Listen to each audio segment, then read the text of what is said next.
Amen. So, my wife is officially 37 weeks pregnant today. Which for the men in this room that maybe know very little about babies like me, that means the baby can start, it can come at any time now, I guess. So, if I have to just leave after one point in the sermon, I'll share the rest of the points during the week or something. And so people keep asking me, this is my first kid, they keep asking me if I'm nervous. And I keep telling people, no, I'm not nervous. I'm unprepared. I don't know what I'm doing. We had a not a bridal, that was yesterday, I was at a wedding. We had a baby shower a few weeks ago, and when we're getting these gifts, I'm like, thank you so much for this thing. Carolina, what is this exactly? I've learned a lot of new words in this season. Swaddle, didn't know that word before. Nesting, okay, that's a new one for me. I'm learning a lot in this season. And so I had never been to a baby shower before. I didn't actually know I was supposed to go, but I ended up going to this baby shower. I didn't know what to expect. You don't go with your guy friends to their baby showers, okay? It's not something that you do on the weekend. And so we had this baby shower. We're doing all this. I have no idea. I'm just thinking I'm there to look pretty or whatever. And so I show up, and they say, hey, Josiah, you need to then, halfway through this thing, you need to come up, and we have something for you to do. And I'm like, Carolina, you didn't tell me about this. What are we doing? I'm in front of all these ladies. And so they bring me up to the front, and then they take out a baby doll, and they put this baby doll in front of me, and they put some powder and a little fake, bottle there, and there's another diaper. And so I'm starting to get what they're asking. They're explaining, Josiah, is going to change this diaper. I've never changed a diaper in my life, okay? Let me just put that out there right now. So I come up here, and then they say they're gonna time me for this exercise, right? So I come up here, the baby's in front of me, and they say, go. And so I got this baby, I'm like, okay, where do we get okay, this is how these diapers work. They detach here, this is genius. Okay, take this. And I open, they're like, okay, support the head. I'm like, okay, I forgot the baby doesn't have any muscles. Okay, let's support the head right here. And I open this thing up, and they had put chocolate, smushed Nutella, nasty chocolate on the inside of this. And they're like, so, everyone's looking, they're all laughing, and they got the little wipies next to it. And while everyone's laughing, I'm like, because I got a powerful imagination, and I'm like, what are we doing here? I am just every step through this. I'm trying to keep it light and haha, this is fun, hee. And it is actually hitting me in this moment that when I'm changing the diaper, it's, for whatever reason, this was the moment that it started hitting me, you are way over your head. This is going to be a real reality that you will be living in just a few weeks, and you are ill-prepared for this, my friend. And so I'm getting these wipies, and I'm cleaning, this, and then they're like, well, it's a little boy, so you gotta watch out for the golden shower, another term I learned in this time. So I'm wiping this baby the whole time. I'm like, what do I do with this? They're like, we can't tell you. I put the diaper on backwards. I had to take it back off. I mean, I'm absolutely and utterly embarrassing myself. I don't know what I'm doing up here. And over, I kind of come to that. So I finally finish this baby. The arm falls off. No, I finish this baby. And, we finish, and they kind of give me a round of applause. And I'm like, okay, I'm never going to the baby shower again in my lifetime. I tell you what, I don't have a lot of experiences where I feel like I'm totally I don't know what I'm doing, but that was clearly one of them. That was clearly a moment in my life that, like I said, I hope I don't ever have to, obviously I have the experience after my baby comes out, probably too much experience, but there's times in our life when we go through circumstances and we just don't know what to do. And it's something new that happens to you. It's a new experience. I'll tell you what, none of us were prepared to go through what we went through the last 2 years. There's no crash course about how to survive or go through or navigate 2 long year and going pandemic with all the other things that went on last year, right? And so what do we do when we jump into a new thing, a new season, a new experience in our life, and we just don't know what to do, and we don't know what to do with what we've been given, like me with this baby? It can cause a problem when you don't know what to do with what you've been given. And Jesus talks about this whole topic about what to do and knowing what to do with what you've been given. But he talks about it in even a more serious way. You know, he really wants to look at the things that he's entrusted us with. Like, what are the things that God has given to you that maybe he's given to nobody else? Or maybe what are the things that God has given to you that he's given it to you in a greater supply than he's given to somebody else in your life? We are each created in a unique way. And God has created us and gifted us and wired us uniquely. You may look like your siblings, but you are different than your siblings. You may have similarities to your best friends, but you are different than your best friends. And so what do we do? What do we do when we don't know what to do with what we've been given? And Jesus dives into this in Matthew 25, and he gives us a parable to talk about when we've been given these things, what are we supposed to do with it? What are you supposed to do with your resources? What are you supposed to do with your talents and your abilities? What are you supposed to do with your responsibilities and your opportunities? Is the whole essence of life just getting as far as we can go, or is there something greater in God's world? Is there something more significant that we're supposed to be doing with the things that we've been entrusted with? Matthew 25, we're going to be jumping into verses 14 through 30. But instead of diving into all of them, I'm going to paraphrase, just kind of give you a high-level, super short snippet of where we're jumping into. This parable is a story that Jesus is telling about a master, an owner. And this master has 3 different servants. He gives each servant a different amount of talent, or it's a resource that he gives them. Each servant is allotted a different resource, and there's a time where he's away and goes on a journey, and he comes back after that journey, and he kind of inspects the results of what his servants have done. So let's dive into verse 14. We're going to just take this a little chunk at a time. Verse 14. For it, talking about the kingdom of heaven will be like a man going on a journey who called his servants and entrusted them to his property. To one, he gave 5 talents, to another 2, to another 1, each according to his if he went away. If you're taking notes this morning, we're talking about what to do with what you've been given. And if you're taking notes, write this down. The first thing we need to do is identify what you have been given. Tap the person next to you and tell them, you've been given something. You can say, I don't know what that something is, but you've been given something. Each and every one of us in this room has been given something. You have been given things from God. Whether you're aware of it or you're not aware of it, the Bible says that every good gift is from the Father of heavenly lights. So if I trust the truth of the Bible, then I know that there's things in my life that God has given me. There's things I've been blessed with. Some of the responsibility that you have in your life from God.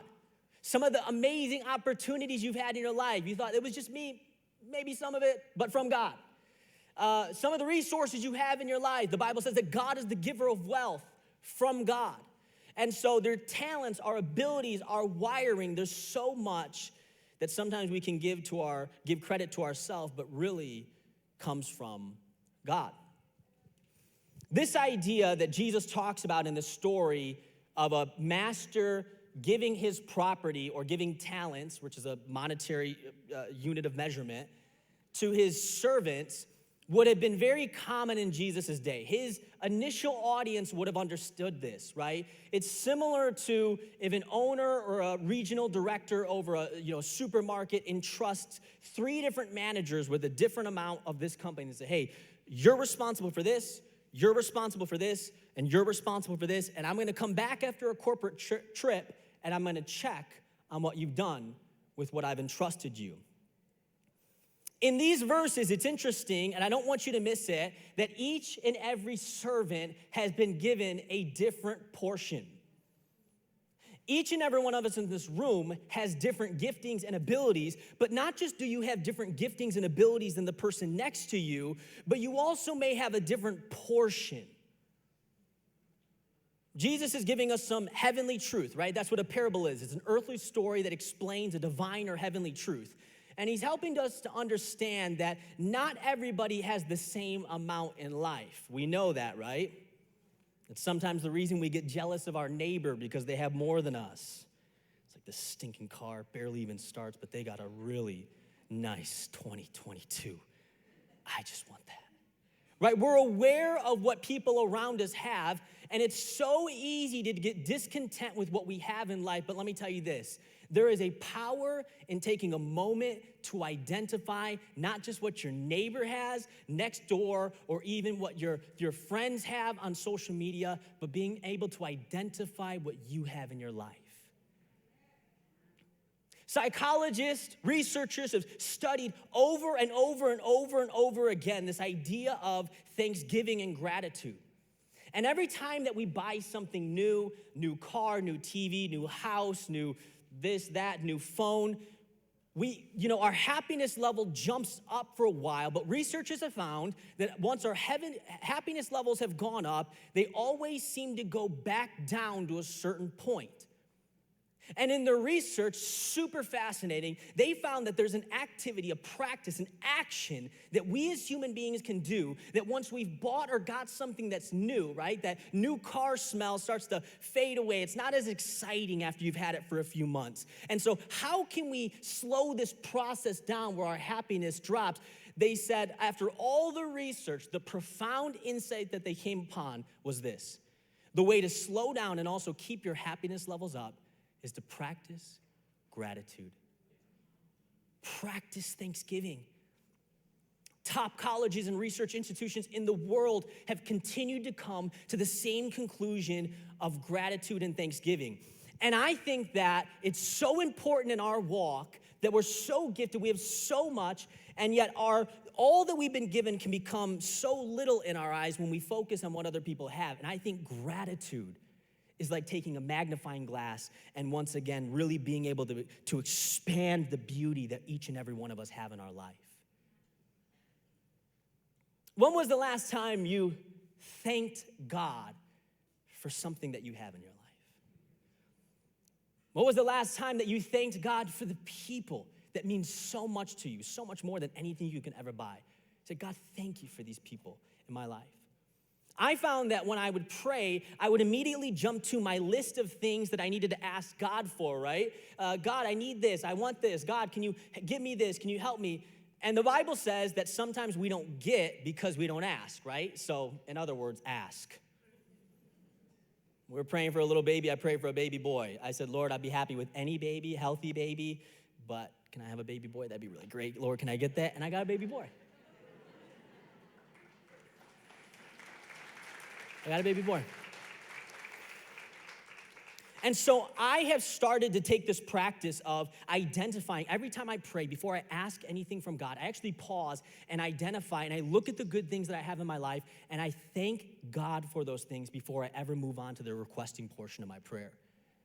And not only do that, we do that with the things that we have in our life, our relationships, and the things that we've been given, but also do we do that with our responsibility, with our opportunity? Because when it uses the word talent here, God is not just talking about the resources that you have, even though that's part of it. He's talking about everything that he's given you.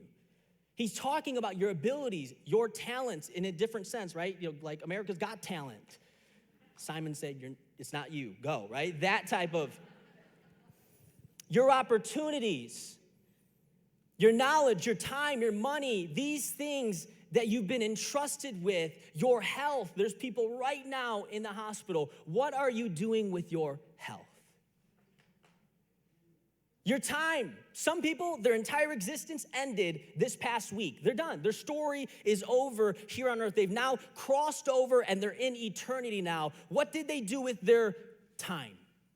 No matter how much money in the world you have, you cannot buy more time. It's an amazing, amazing resource. People oftentimes too late in their life say, I wish I would have changed some habits so I could have more time. And God has bestowed and entrusted us with all of these different things.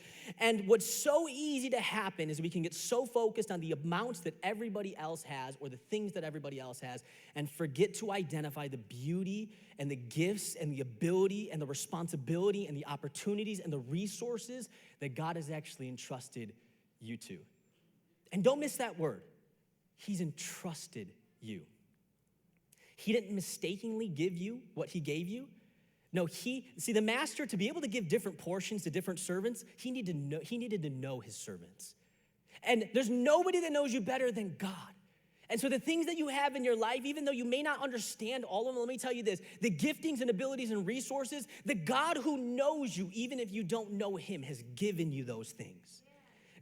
He knows you better than anybody, and he said, yeah, I don't want to give them this gift, I don't want to give them this thing or this resource. This is the perfect amount for this season. This is the perfect gifting and resource and opportunity. This is for them. God has entrusted so much to us. So the verse finishes and says, and then he went away. And if you're taking notes, we're going to move into our second point here. Not only do we identify what we've been given, but we need to work with what we've been given. Listen to verse 16. He who received the 5 talents went at once and traded with them. And he made 5 more talents. So also he who had the 2 talents made 2 talents more. So the guy with 5 made 5. The guy with 2 made 2. Verse 18. But he who had received the 1 talent did something different. He went and dug in the ground and hid his master's money. Say master's money to the person next to you. That's super important for you to notice. Because so quickly, the things that we've been given from God, even though I want you to have an ownership over them, don't ever forget that they're God's. And God can give and he can take away, but even this servant realized that these resources that I've been entrusted with, even though they're in my possession, they're not ultimately mine. And so each servant had a responsibility being entrusted. There was an expectation that they came back and did something with those resources. You know, when we were young, you get some money from your dad. If you get an allowance or you didn't get an allowance, maybe you steal from the coin jar that they had in their bedroom. I'm not saying that from experience. No, but you ask your parent, you say, hey, listen, you know, me and Grant, my brother, we want to go get some ice cream. And, you know, if you didn't have money, your dad's like, all right, I'll give you $10 or something like that. And if my mom heard, she'd like, get me an ice cream too. If I then show up and say, we just went for a joyride, we just got so lost in the tunes and the summer and the wind was blowing in our hair and we just totally forgot about McDonald's. Here's the same money. I'll tell you what, my mom's not gonna be super happy that she didn't get her ice cream. There is an expectation. I gave you resources. You're supposed to do something with those resources and bring something back to me. People who live in the financial world, this is the world they live in, the world of ROI, return on investment. I'm entrusting you with my investment. I'm not giving you my investment so you can give it back to me in 2 years with 0% interest. We got inflation to fight over here, okay? Gas is $5. I don't need 0% back on my money. I need at least 7% of my money. I'm trusting you with my money to give me a return because I want a profit. I want something for my investment. God has invested with you. He does not expect you to just sit on what he's given you and do nothing with. When the servant, I want to get this across, the first servant with 5, listen to the language of the scripture. He says, went at once and traded with them. See, there is an understanding of his responsibility. This servant knew that time was of the essence. He didn't know if his master was coming back in a week or 6 months or a year. And to be honest, it didn't really matter. He knew the most important thing: his master was coming back. And so with the understanding that he knew that his master was coming back, he went at once, directly, urgently to start producing that return on the master's investment into his life. The second servant did the same thing. Took the 2 talents, invested that. We don't know exactly how it happened, but took those 2 talents. Maybe he flipped some things on eBay or whatever the eBay of their day was, turned it into 4. But the third servant, while these other 2 servants were out there working, trying to produce for their master, took the master's investment in his life, dug a hole in the ground, put the money there, put the dirt back on the hole, and moved on with his life. He didn't really care when the master was returning. The money was safe. It's not going to make anything in the ground. The ground represents the fact that he hid the treasure, represents the fact that he did nothing with what he was given. He didn't do anything with it. Let me say this: he didn't take any risks with it. Sometimes we have so much that God's given us, but we're afraid to lose it, and so we bury it in the ground, whatever that looks like in our life. We do not use it. We put it behind us. We save it for another season. We say, God, I'm going to serve you or use my gifts in the future for you. That's the same thing as burying your talent, your treasure, your resources in the ground. God is saying, I did not give you and entrust you with so much for you to squander that in the ground. If the master wanted to do that, he could have done that himself and buried it in a location where nobody knew. He wanted his servant to be entrusted. There was a testing period with his resources, and he wanted his servants to produce on those resources. He entrusted his servants and was expecting a return. God has called us to use what we've been given.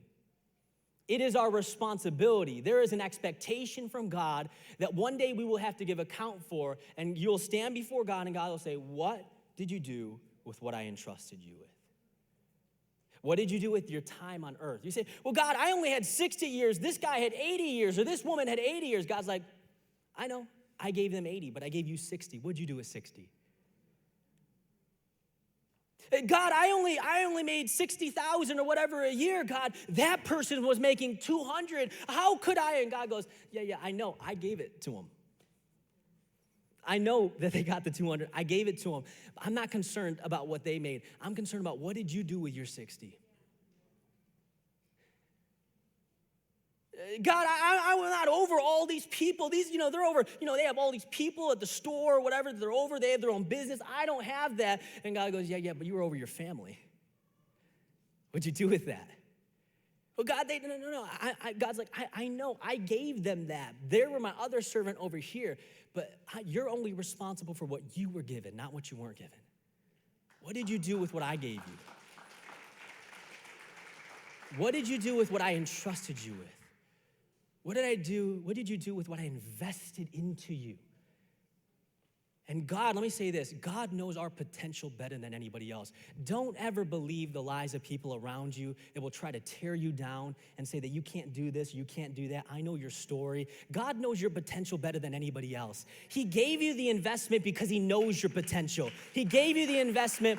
Those words can only mess with your mind, but they cannot squander your investment. The only person that can squander the investment that God has made into your life, the only person that holds the keys of power to do it is you. It's us. And so these servants get all these different amounts, and God is saying to the servants, and if you're a follower of Jesus, you're a servant of him as well. What he is saying to us is he's saying, work with what you've been given. Don't get distracted by everybody else around you that has all of these different things. Work with what you've been given. And when we work with what we've been given, God will always increase what we have. And let's go into that. So that's the third point. Let's go. What do you do with what you've been given? Number three, expect to give an account of what you've been given. Expect to give an account. This is the kind of crux of the passage here. We're going to jump into verse 19. We're going to read a few verses, and this is what Jesus is saying here. Now after a long time, the master of those servants came and settled accounts with them.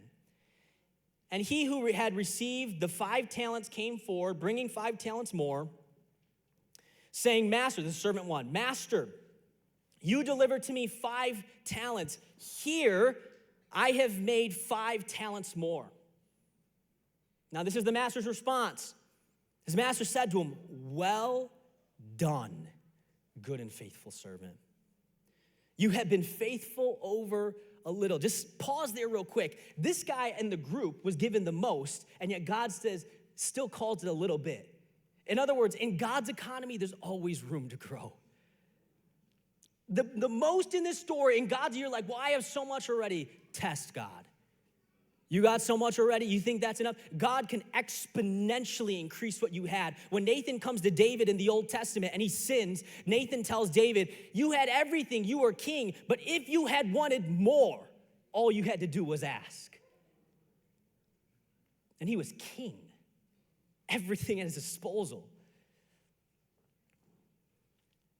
You have been faithful over a little, I will set you over much. Enter into the joy of your master.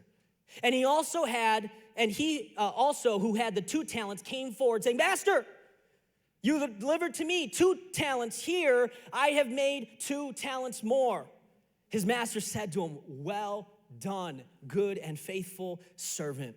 You have been faithful over a little, and I will set you over much. Enter into the joy of your master. Now here's the third servant. He also, who had received the 1 talent, came forward saying, Master, I knew you to be a hard man, reaping where you did not sow and gathering where you had scattered no seed. So I was afraid. Say afraid to your neighbor. Afraid. I was afraid, that's a key emotion, and I went and hid your talent in the ground. Here you have what is yours.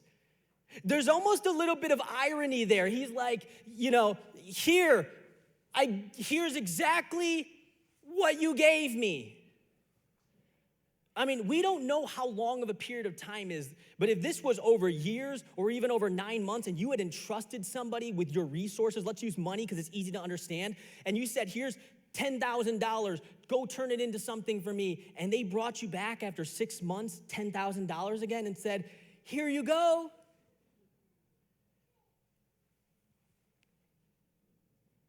You say, why did I give you that money again? Weren't you supposed to give me 5% on that? But his master answered him, you wicked and lazy servant. You knew that I reap where I have not sown and gather where I scattered no seed. Then you ought to, he's like, you at bare minimum, you should have invested in the bank. Then you ought to have invested my money with the bankers, Chase bankers, or whoever your banker are. And at my coming, I should have received what was my own with interest. Expect to give an account. When we were younger in our house, Saturday was chore day for us. And sometimes my parents would leave on chore day and be like me and my brother at the house. And we had some chores. I would do the upstairs, he'd do the downstairs. We'd have to sweep the floor like Cinderella. We're out there, we're scrubbing, we're cleaning. But as any, good teenagers or middle schoolers throughout the years, a lot of times we wait to the last minute. Or we would forget. How many parents know what I'm talking about? And so, if my parents were feeling real gracious, they were feeling real gracious that day, they would text us about 20 minutes like, hey, we're on our way home. Make sure the chores are done. And you're like, Grant, we need to do it right now. We have a short amount of time. Go, go, go.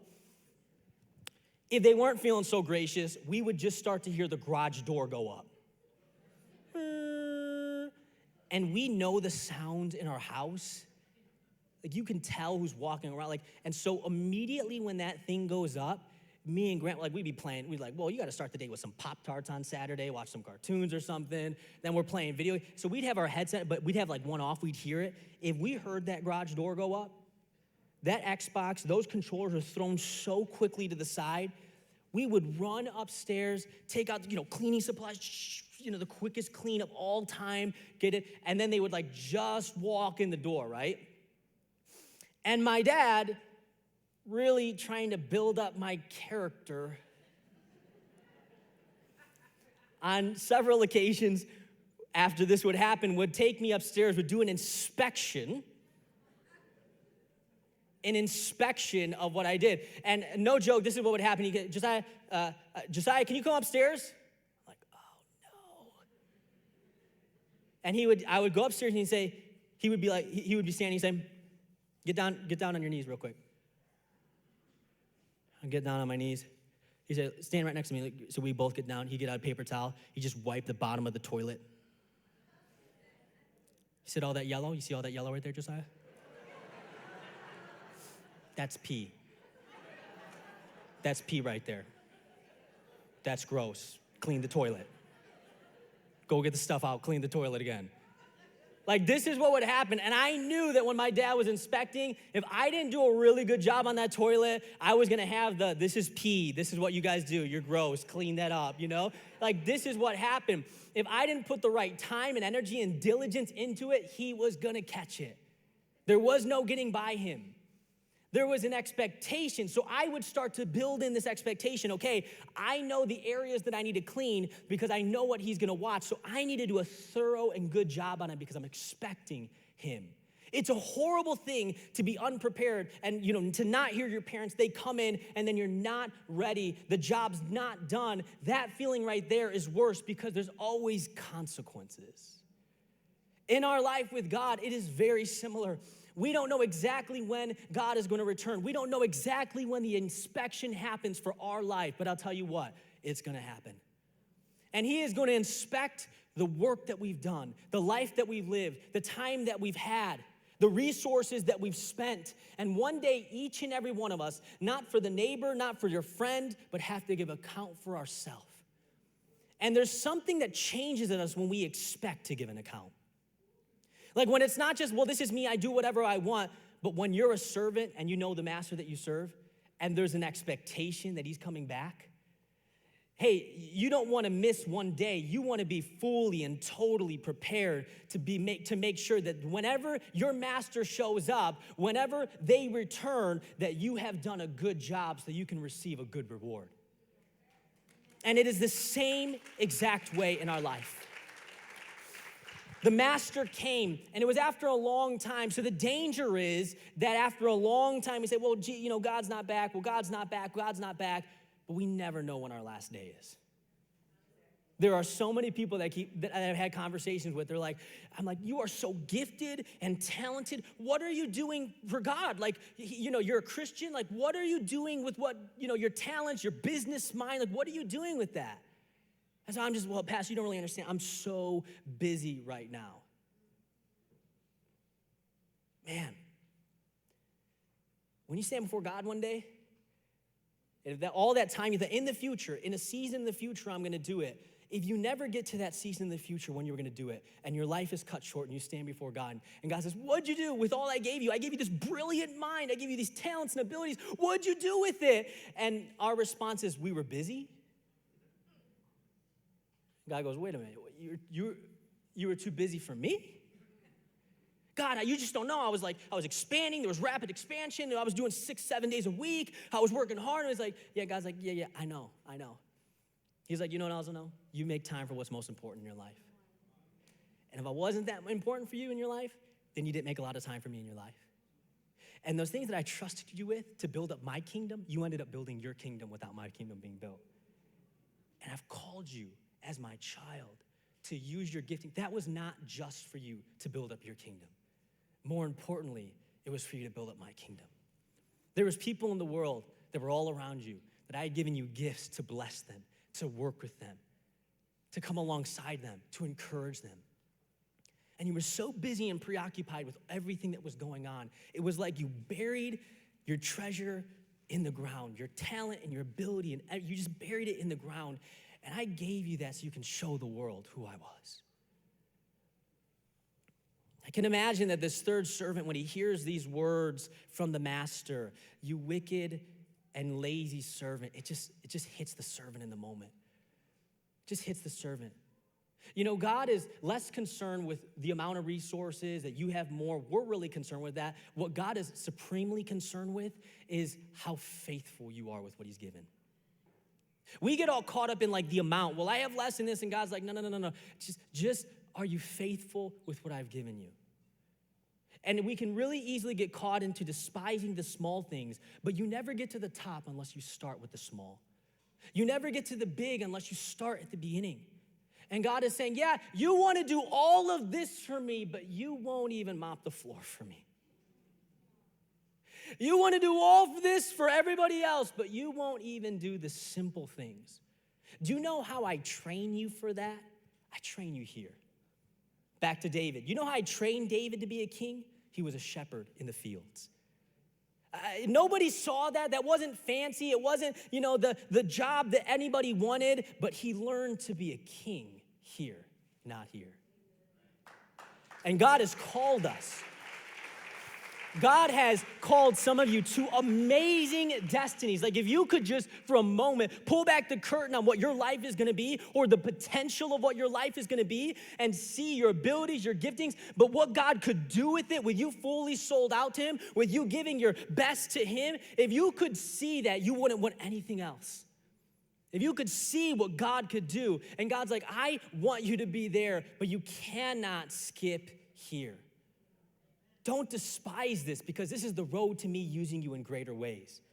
Don't despise the small beginnings. Be faithful with the small, and I will expand what you're able to influence more than you can possibly imagine it. But if you despise the small, you will never work the small. If you despise the small, you will never be faithful with the small. If you despise the small, you will overlook the small. I've called you to start and to be faithful with the small. And when you are faithful with the small, he always increases your influence to more. He always increases it. And this is a spiritual principle. You know, sometimes I pray in my finances. I literally will pray this, and I've been praying this. I said, Lord, you have seen how I've managed my finances more than anybody else. You've seen how I've been generous with people. You've seen how I haven't lived above my expenses. You've seen how I pull back in certain areas. You see how I don't have debt, God. You see how I've managed when I had a little bit and when I had more, God. And so if you're the giver, if you want to give me more, God, look at what I have, and that's your will. But God, I've been a good steward. In other words, what am I saying? I understand how God works. God's like, okay, show me that you can handle a little, and I will increase your influence to more. Show me how you can handle leading a small group before you lead a ministry. Show me how you can lead a ministry before you lead a church. Show me how you can lead a church before you lead churches. Show me how you can lead your family before you ever lead other families. Show me how you can lead your coworker before you lead a team of staff. Show me how you can handle $1,000 before you can handle $1 million. And you know who made that quote? The final quote was Rockefeller, who was one of the richest men of all time. He said, if you can't learn to tithe on $1,000, he said, you'll never tithe on $1 million. Fourth and last, what to do with what we've been given. Understand how the transfer principle, and we talked about this already, but we're gonna dive in. Understand how the transfer principle affects what you've been given. This is the greatest influence upon what you have. This is a little scary too, to be honest with you. It's a little bit like when I read it, I'm like, ooh, I don't know if I like that, God. But when I read it, I'm like, okay, like, it's either like believe it and change to it, or just kind of deny it, right? So listen to verse 28. So take the talent. This is the punishment. So take the talent from the servant, the lazy servant, and give it to him who has 10 talents. For to everyone who has, more will be given, and he will have an abundance. But from the one who has not, even what he has will be taken away. and cast that worthless servant into the darkness. In that place, there will be weeping and gnashing of teeth. Let me say verse 29 in a way that I feel like captures it. It's just inserting a word that we already know. But for to everyone who has been faithful, more will be given, and they will have an abundance. But for the person who has not been faithful, even what they have will be taken away. This is a divine, spiritual, transcendent truth that can transform your life entirely if you can master it. If you can learn to be faithful with the small, then when other people God is taking away from other people because they've been bad stewards, you know who he gives them to? The faithful. Not only are you increasing because you've taken what is the master's and you've taken what is the master's and you've doubled that or done whatever you can to multiply and say, God, I just want to be faithful. And let me tell you, our motivation is not simply reward. Our motivation is love. Our motivation is, I deeply love you, God, so I want to use the best of what I have to advance your kingdom, to honor you, Lord. I want to show my love through my deeds, through my sacrifice, through my service, God. I want to give you the best because you've given all for me. You've given all for me, God, so how can I not give you my best? How could I not give you my best hours? How could I not give you the best of my talents and my resources? How could I not use what you've given me, God, because it's already yours? And this principle is transforming. The talent is a God principle. The master is the one who's looking at all of his servants. He's looking out at all of us in the life that we lived. And there's some people that he looks at and he goes, you know what? I've given you time. I've been patient with you. I've waited for you to use what you've given, but because you haven't, I'm going to take that. And you know what? This person over here, no one even knows them, but they've been so faithful, I'm going to give that to them. He says, this person, God is the greatest manager. He's looking over all of our lives. He knows them better, and he's looking at how we're using what we have. And some of us, he's looking at his life and saying, I'm going to take what I've given you, and I'm going to give that to this person over here because I've seen that they're using it and they're multiplying what they have. You're not even using you're burying it, and so I'm not going to allow my gifts to be buried. I'm going to take that and give that to somebody else who's going to use it and multiply and bless people with it. And there's a principle here, and some people say, well, I don't feel like I have much. Not having much is equivalent to not being faithful. Because God's promise here is abundance when we are faithful with the little. And abundance may be different for everybody, but listen, I want abundance in my life. And so it may be a journey to accumulating whatever God has entrusted you with, whether that's influence or resources or responsibility. That may be a journey, but start that journey by being faithful. And when you pass this and God brings you into the next season, say, God, maybe it's not totally where I want to be. This is the long term, but I'm going to continue to be faithful. As long as you have me here, God, I will be faithful to what you've called me to. I will be faithful. Let's stand.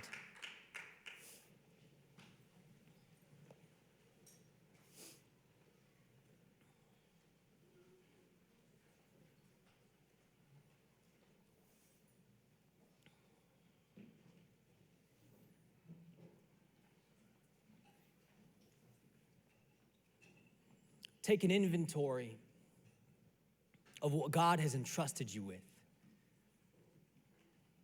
How has he wired you?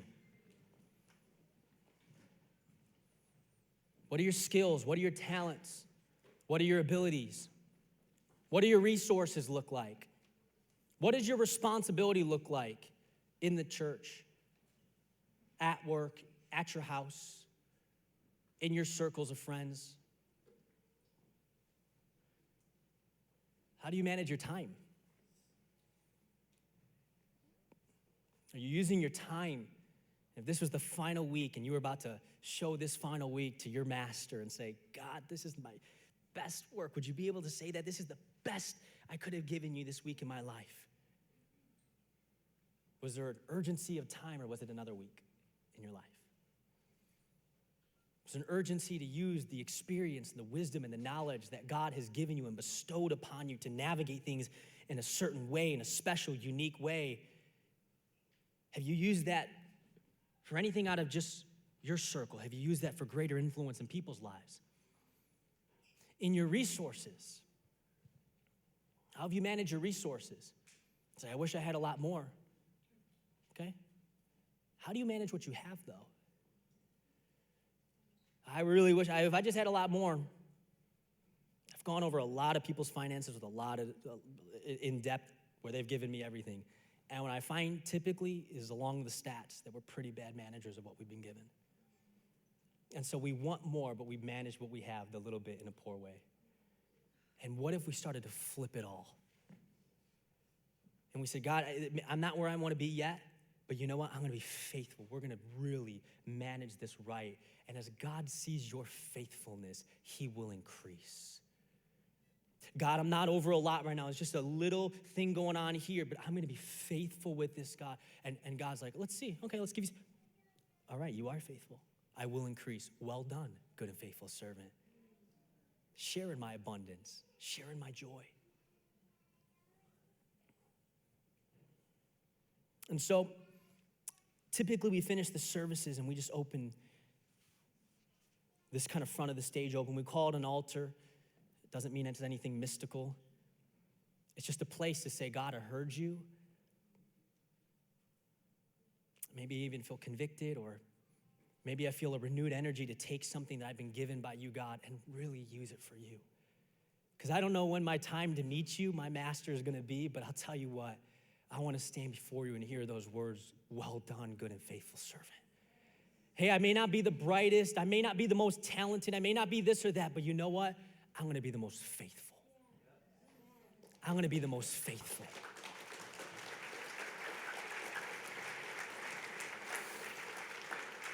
And so as the worship team plays, if that's you, and I don't care who's looking at you or who's next to you, but I don't care if it's your first time in the service or you've been here forever, but if you feel the Lord speaking to you and he's holding you accountable, he's reminding you about what he's given you. He's reminding you of what you have. He's reminding you of what he's entrusted to you. And today, you don't want to just hear, but you want to act, and you're going to make some changes in your life. You're going to start being someone who is faithful with the little. And I just want to ask you, however God spoke, you don't have to share with anybody else, but I'm just going to invite you forward to just kneel down before God. And maybe it's just declaring again, God, you are master over my life. If that's you, I want to invite you forward. Just saying, God, I want to start using this thing that maybe I've just used for myself for you, God. I want to start using my resources and my responsibilities, God, for you. And just kneeling humbly before God and saying, God, I want my life to make a difference, God, but I need to be faithful with the little. I want to be faithful with the little, God. And as the worship team sings, if you need to come up, we worship you, Jesus. We worship you, God.